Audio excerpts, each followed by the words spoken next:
¿Y si te dijera que hubo un día en que Roma vio caer a decenas de miles de hombres, en horas? Imagina polvo, calor y gritos, el suelo vibrando como un tambor de guerra. Hoy no vamos a repasar batallitas, vamos a ponernos a 1 metro del choque de escudos. Promesa clara, en los primeros minutos vas a entender por qué Roma dominó, y también por qué sangró. Empezamos por la herida que nunca cerró, Cannas, el matadero perfecto. Imagina el sol pegando en cascos y corazas, el polvo que se pega a la lengua y el coro metálico de miles de lanzas. Roma convoca el ejército más grande que había visto hasta entonces, unos 86.000 hombres, decidida a aplastar a Aníbal. Él, con mucho menos, convierte la arrogancia romana en su arma, una línea central deliberadamente cóncava que retrocede como si fuera a rendirse, flancos montados que esperan la señal y una red que cierra. ¿El resultado? No fue un choque glorioso, sino una compresión lenta y mecánica. Las legiones avanzan, se ven empujadas hacia el abrazo cartaginés, y cuando miran a su alrededor, descubren que están rodeadas. Polvo, hierro y gritos, 3 imágenes que se superponen hasta borrar a los hombres. En horas, decenas de miles caen, las estimaciones hablan de 50.000 a 70.000 muertos, la élite romana queda sembrada en el campo y el Senado recibe una noticia que cambia la táctica de la República. La lección fue práctica y brutal. La disciplina romana no bastaba si el terreno y la astucia del enemigo la convertían en una trampa. Desde ese día Roma eligió desgastar, reagruparse y aprender a no buscar la pelea que le ponían delante. Pero la herida de Cannas no quedaría sin respuesta. Años después, otro campo esperaba cobrar cuentas y cerrar capítulos. Si Cannas había sido la pesadilla, Zama fue la revancha soñada. 18 años después de que Aníbal pusiera de rodillas a Roma, el destino los enfrentó de nuevo, esta vez en tierras africanas. Escipión el africano, un general joven que había aprendido de los errores de sus predecesores, sabía que la clave no era igualar a Aníbal en brutalidad, sino superarlo en cálculo. El ejército cartaginés llegaba con su carta más temida, 80 elefantes de guerra, auténticas moles vivientes que podían aplastar formaciones enteras con solo embestir. Para cualquier comandante inexperto, aquello era motivo de pánico, para Escipión, una oportunidad. Ordenó a sus legionarios abrir amplios pasillos en las filas, como si fuesen corredores invisibles en mitad del campo de batalla. Cuando los elefantes cargaron, en lugar de chocar con un muro de hombres, se vieron canalizados hacia esos huecos, desorientados por el estruendo de trompetas y lanzas. Lo que debía ser una avalancha se convirtió en un rebaño caótico que pasó de arma a estorbo. Pero el verdadero golpe maestro estaba aún por llegar. Escipión no solo contaba con sus legiones disciplinadas, sino con la caballería númida, ligera, veloz y mortal en los flancos. Una vez que los elefantes habían perdido efecto, esos jinetes irrumpieron contra los costados cartagineses, cerrando la pinza que Aníbal tantas veces había usado contra Roma. Fue un espejo invertido, la trampa de Cannas, ahora ejecutada contra su creador. Las cifras hablan solas, unos 20.000 cartagineses muertos, decenas de miles más capturados, y con ellos, el fin de la Segunda Guerra Púnica. Cartago, agotada, se vio obligada a entregar su flota, pagar una indemnización descomunal y renunciar a toda aspiración de dominio. Roma, en cambio, no solo ganó una guerra, se convirtió en la potencia indiscutible del Mediterráneo occidental. La ironía es deliciosa, donde en Cannas Roma fue la presa rodeada, en Zama fue el cazador que cerró el círculo. Y ese nuevo poder no se limitaría a Cartago, pronto se mediría contra otro coloso, uno que llevaba siglos imponiendo su ley en Oriente, la Macedonia de los descendientes de Alejandro. Roma ya había derrotado a Cartago, pero aún quedaba un rival con prestigio legendario, Macedonia, heredera directa de Alejandro Magno. Los macedonios todavía confiaban en su arma más temida, la falange, una muralla humana de hombres armados con sarisas, lanzas de hasta 6 metros, que convertían el frente en un bosque impenetrable. Para cualquier ejército, chocar contra esa pared era como empujar una montaña. En Pydna, esa montaña avanzó con la fuerza de siglos de gloria. El ejército de Perseo parecía una máquina perfecta, cada lanza cubriendo los huecos de la siguiente, cada soldado avanzando al ritmo del otro. Y al principio, los romanos sintieron el peso de esa presión. La falange los empujaba, compacta, ordenada, como una apisonadora de carne y madera. El choque era tan uniforme que parecía imposible quebrarla. Pero Roma había aprendido algo fundamental, no siempre gana el más fuerte, sino el más flexible.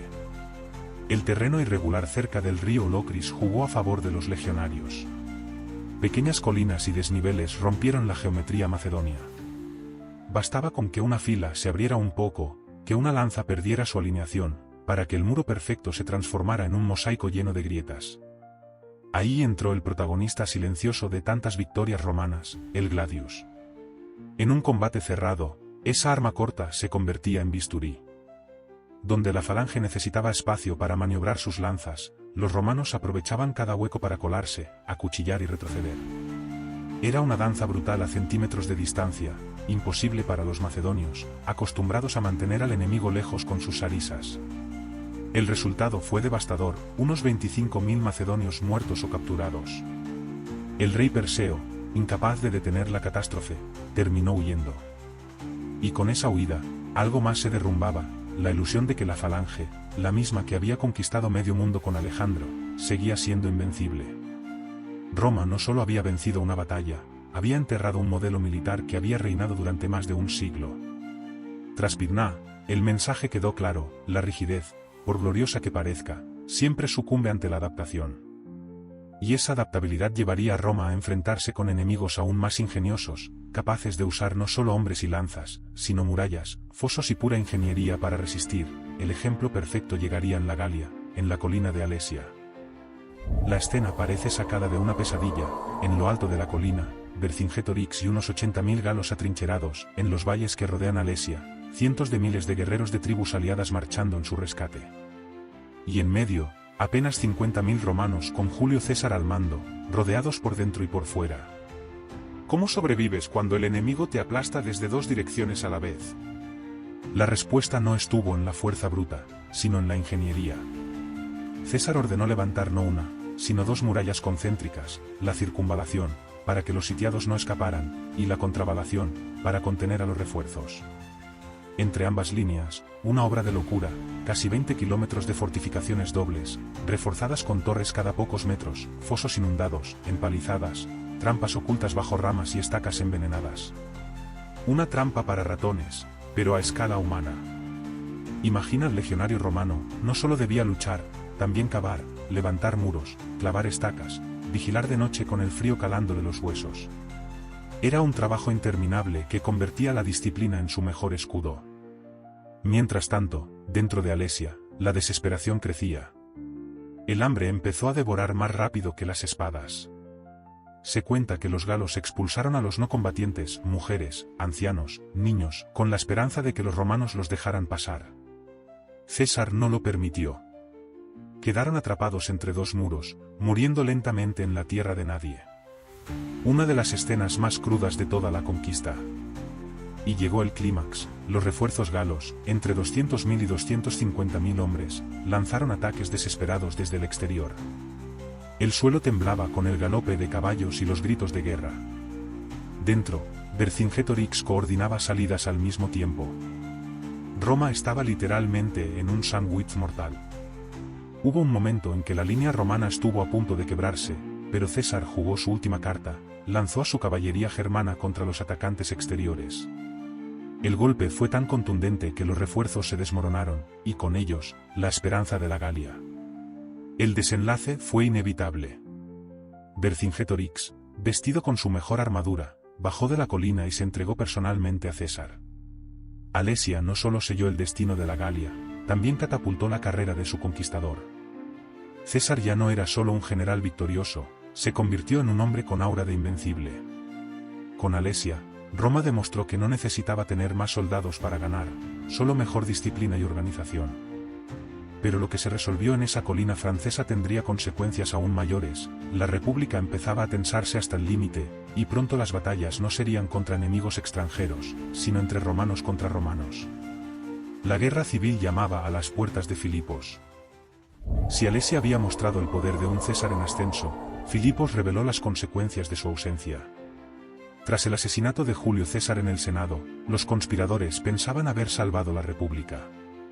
Pero la realidad fue muy distinta. Su muerte no curó las tensiones, las multiplicó. Dos bandos irreconciliables se preparaban para decidir el futuro en el campo de batalla: Marco Antonio y Octaviano, herederos del legado cesariano, contra Marco Junio Bruto y Cayo Casio, líderes de los libertadores. En Filipos se enfrentaron alrededor de 200.000 hombres, un número que hacía temblar el suelo. dos ejércitos colosales desplegados en la llanura macedonia, con trincheras, empalizadas y fortificaciones improvisadas. La batalla no fue un solo choque, sino una serie de golpes que mezclaban estrategia con azar, y sobre todo, con rumores. El primer asalto fue feroz. Bruto, al mando de un ala, logró derrotar y arrasar el campamento de Octaviano. Parecía que los conspiradores podían inclinar la balanza. Pero, al mismo tiempo, Marco Antonio aplastaba el flanco de Casio. En medio del caos, la información se convirtió en un arma más letal que las espadas. Casio, creyendo que Bruto había sido vencido, optó por el suicidio. Ironía cruel, su aliado estaba en realidad obteniendo una victoria parcial. La segunda fase fue aún más decisiva. Bruto, sin el respaldo de Casio y enfrentándose a un enemigo superior en número y recursos, se vio obligado a luchar en condiciones cada vez más desesperadas. La disciplina de las legiones cesarianas, combinada con la astucia de Antonio y la creciente influencia de Octaviano, acabó inclinando la balanza. Finalmente, derrotado y sin salida, Bruto siguió el mismo destino que su compañero, se quitó la vida, sellando no solo su final, sino también el de la República. Filipos no fue una batalla más, fue un funeral colectivo. Murió la idea de un sistema político compartido, de un equilibrio entre Senado y pueblo. Lo que nació de esa sangre fue un nuevo orden, uno que llevaría inevitablemente a la concentración de poder en una sola figura. A partir de Filipos, el ascenso de Octaviano hacia convertirse en Augusto quedó asegurado. Y si en Filipos el destino de la República se decidió en tierra, la próxima gran batalla mostraría que incluso el mar podía dictar quién se sentaba en el trono del mundo, la decisiva jornada de Accio. Si Filipos había enterrado la República, Accio decidiría quién heredaba el mundo. No fue una batalla terrestre, sino un duelo naval en las aguas del mar Jónico, donde cada ola llevaba el peso del destino. Marco Antonio y Cleopatra reunieron cerca de 500 barcos, muchos de ellos enormes, auténticas fortalezas flotantes capaces de resistir embestidas. Frente a ellos, Octaviano confió la estrategia a Marco Vipsanio Agripa, un almirante con talento y barcos más ligeros, apenas 300, pero diseñados para maniobrar con rapidez. El amanecer del 2 de septiembre del 31 a.C. trajo consigo un espectáculo denso, el horizonte se llenó de velas, humo de antorchas y reflejos de bronce. Los barcos de Antonio y Cleopatra formaban una línea imponente, pero Agripa no buscó chocar de frente. Su plan era otro, aprovechar la movilidad de sus naves para hostigar, abrir brechas y desgastar poco a poco a los colosos enemigos. El choque fue un caos de gritos, flechas y maderos astillados. Imagina estar en cubierta, humo que nubla la vista, proyectiles que silban, el mar convertido en un tablero mortal donde cada maniobra podía significar la diferencia entre hundirse o sobrevivir. Durante horas, la lucha parecía estancada, los barcos de Antonio aguantaban, pero no conseguían quebrar a la flota de Octaviano. Y entonces ocurrió lo inesperado. Cleopatra, viendo la batalla incierta y temiendo la derrota, tomó la decisión de huir con su escuadra. Sus velas se desplegaron al viento y se apartaron de la formación en pleno combate. El impacto psicológico fue devastador. Antonio, atrapado entre la lealtad política y el amor personal, abandonó el mando de su flota para seguirla. Sin sus líderes, la gigantesca armada quedó descabezada. Los marineros y soldados, desorientados, se vieron superados por la presión constante de Agripa. Uno tras otro, los barcos cartagineses y egipcios cayeron, ardiendo o siendo abordados. El mar se llenó de restos, y con ellos se hundieron las esperanzas de Antonio y Cleopatra de dominar Roma. Accio fue más que una victoria naval, fue un punto de inflexión histórico. El mundo entendió que ya no había rival capaz de disputar el poder de Octaviano. Poco después recibiría el título de Augusto, el primer emperador de Roma. Así, en un mar teñido de humo y sal, nacía el principado que transformaría la política, la cultura y el destino de Occidente. Pero Roma, incluso en la cima de su poder, no era invulnerable. La ambición de expandirse sin medida llevaría a derrotas humillantes frente a enemigos inesperados, como los jinetes partos en la desértica llanura de Carras. Marco Licinio Craso, uno de los hombres más ricos de Roma, buscaba algo que el oro no podía comprarle, la gloria militar que lo pusiera al nivel de Pompeyo y César. Su obsesión lo llevó a mirar hacia Oriente, al Imperio Parto, pensando que sería una campaña rápida y lucrativa. La realidad le tenía preparada una lección de humildad escrita en arena y sangre. El escenario fue el desierto de Mesopotamia, un terreno abierto, plano, sin colinas donde cubrirse ni bosques donde esconderse. Craso marchó con alrededor de 40.000 hombres, convencido de que la superioridad numérica bastaba. Al frente, el general Parto Sureña disponía de apenas 10.000 jinetes, caballería ligera de arqueros y caballería pesada de catafractos, auténticos tanques humanos cubiertos de armaduras de metal. A simple vista, parecía un desequilibrio abismal, hasta que comenzaron a volar las flechas. Los partos habían perfeccionado la arquería a caballo hasta convertirla en un arte mortal. No combatían estáticos, sino en movimiento constante, se acercaban, disparaban y se alejaban antes de que la infantería romana pudiera responder.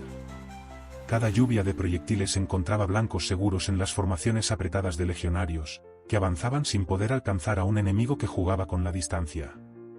Y lo peor estaba por venir, los partos habían traído miles de camellos cargados de flechas, lo que significaba que su suministro parecía infinito. Roma esperaba que se agotaran, pero la lluvia nunca se detuvo. La desesperación fue creciendo. Los escudos romanos formaban una especie de tortuga metálica para resistir, pero bajo el sol abrasador esa defensa se convertía en horno. Cada minuto aumentaban las bajas y disminuía la moral. Cuando los legionarios intentaban una carga, los catafractos, jinetes cubiertos de hierro que parecían estatuas vivientes, irrumpían como martillos, destrozando filas enteras con el peso de sus lanzas. El contraste era brutal. Craso había traído la maquinaria pesada de la infantería romana, pero se encontró contra un enemigo móvil, que jugaba al desgaste y a la velocidad. El resultado fue un desastre histórico, unos 30.000 romanos muertos o capturados. El propio hijo de Craso, Publio, cayó en combate, y el general, incapaz de soportar la humillación, terminó muerto en circunstancias confusas. Para Roma, fue una mancha imborrable, por primera vez, una legión completa quedaba aniquilada tan lejos de casa. Carras demostró que ni la riqueza ni el orgullo podía sustituir la estrategia, y que la superioridad numérica no siempre garantiza la victoria. Pero esta no sería la única vez que Roma probaría la amargura de una emboscada mortal. Décadas más tarde, en un bosque oscuro y lluvioso, otra trampa acabaría con 3 legiones enteras, el desastre del bosque de Teutoburgo. La derrota de Carras había dolido, pero lo que ocurrió en el bosque de Teutoburgo fue un trauma nacional. Publio Quintilio Varo marchaba confiado con 3 legiones, la 17ª, 18 y 19, más tropas auxiliares y civiles, un convoy que se extendía por kilómetros. Su destino era asegurar la Germania recién conquistada, un territorio que parecía pacificado gracias a alianzas con jefes locales. Uno de esos jefes era Arminio, joven guerrero germano romanizado que conocía al detalle las tácticas de Roma. Arminio, sin embargo, jugaba un doble papel. De día, acompañaba a Varo como aliado fiel, de noche, reunía a las tribus germanas bajo un plan calculado. El escenario elegido fue un bosque espeso, húmedo y montañoso, donde la disciplina de las legiones se volvería inútil. Cuando Varo entró con su interminable columna en ese túnel verde, comenzó la cacería. La emboscada no fue una batalla convencional. No hubo un frente claro ni un choque único.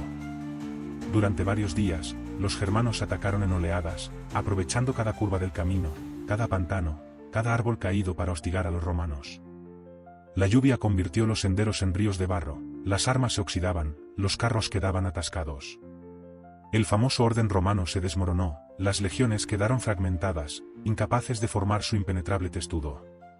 Imagina la desesperación, los legionarios, acostumbrados a ganar en terreno abierto, se encontraban acorralados, acosados por un enemigo invisible que atacaba y desaparecía.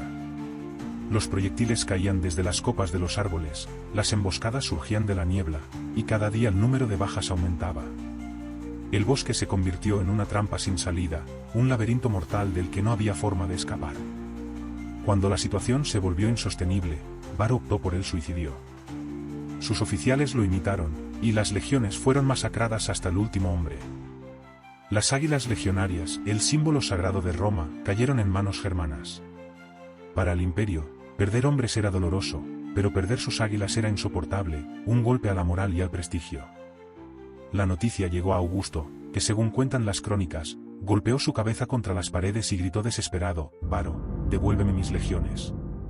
Nunca más Roma intentaría conquistar profundamente Germania. El Rin, más que un río, se convirtió en una frontera psicológica, el recordatorio eterno de que incluso el poder más grande puede ser quebrado por una trampa perfecta. Pero la herida que Teutoburgo abrió en la confianza romana no sería la última.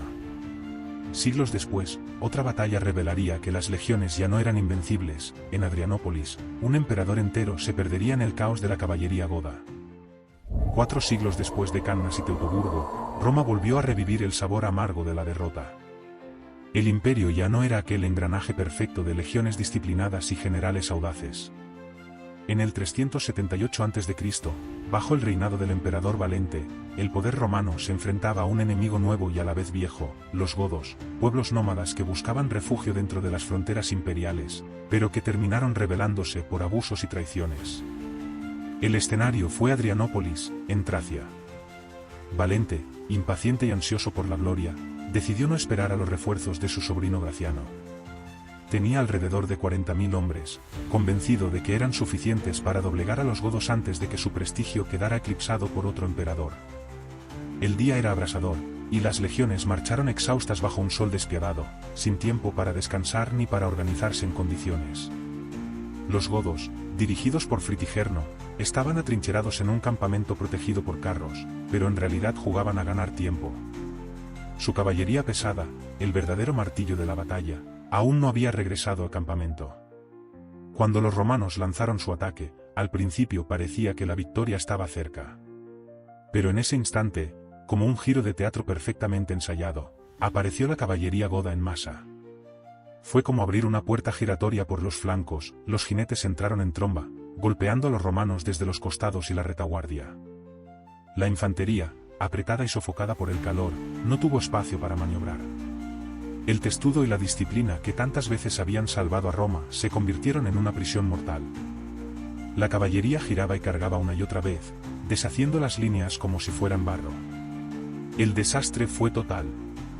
Se estima que unos 40.000 romanos murieron en pocas horas, una de las peores masacres de la historia imperial. Y lo más simbólico, el propio emperador Valente desapareció en el caos. Algunas crónicas dicen que murió atravesado por una lanza, otras que pereció en una casa incendiada donde intentaba refugiarse. Sea cual sea la verdad, su cuerpo nunca fue recuperado. La desaparición de un emperador en plena batalla era más que una tragedia, era un presagio. Adrianópolis marcó un antes y un después. Mostró que la supremacía legionaria, ese mito de invencibilidad construido durante siglos, ya no existía. El poder militar de Roma había dejado de ser la respuesta automática frente a cualquier amenaza. El imperio seguía en pie, sí, pero ya se tambaleaba, presintiendo que su caída no sería cuestión de un golpe, sino de un desgaste continuo. Y en ese desgaste, aún quedaba espacio para una última gran campanada, una coalición desesperada que uniría a romanos, visigodos y francos contra un enemigo temido como ningún otro, el flagelo de Dios. La cita final llegaría en los campos cataláunicos. La Galia se convirtió por unos días en un tambor de guerra. Atila, cuyo nombre ya era sinónimo de pavor, el flagelo de Dios, avanzó con su caballería veloz y despiadada, quemando y saqueando a su paso. Frente a él no había un solo ejército romano sino una costura frágil de voluntades. Flavio Aecio consiguió tejer una coalición improvisada donde visigodos, francos, alanos y restos de tropas imperiales aceptaron dejar atrás rencillas para plantar cara. El choque fue apretado, brutal y confuso, más de 200.000 hombres, jinete contra jinete, escudo contra lanza, transformaron la llanura en un pantano de polvo y sangre. La primera hora fue un interrogatorio de fuerza, cargas que rompían y se recomponían, lanzas que volaban como lanzas negras sobre el sol, la caballería aún no hasta se movía como una tormenta, la infantería visigoda golpeaba con furia. En medio del fragor cayó Teodorico I, rey visigodo, arrollado por una carga, su muerte, una estampa trágica que no disipó la resistencia aliada. Aecio, con la habilidad de quien sabe que la victoria no será limpia, maniobró para mantener una línea continua, no hubo una ruptura decisiva, pero sí una tenacidad suficiente para frenar el ímpetu huno. Al final, Atila optó por retirarse, no fue un triunfo rotundo, pero sí la contención que Occidente necesitaba en aquel momento. La batalla dejó campos sembrados de muertos y heridas abiertas en la política y la memoria, con el polvo aún asentándose sobre la Galia, la historia se dispone a mirar qué reflejo dejan estas heridas en Roma. ¿Qué une a todas estas batallas? 3 cosas, el terreno manda, la flexibilidad salva y la soberbia cobra peaje. Roma ganó por ingeniería, logística y cabezas frías, y perdió por prisas, terreno mal leído y decisiones emocionales. ¿Suena actual? Hoy en día las legiones son datos, combustible y alianzas, pero el patrón es el mismo, quien entiende el juego, dura, quien se enamora de su propio poder, cae. Si te ha gustado este viaje por la Roma más cruda, te recomiendo ahora otro episodio de Relatos de Roma para seguir conectando piezas. Nos vemos en el siguiente, y no bajes la guardia, el próximo giro ya viene en camino.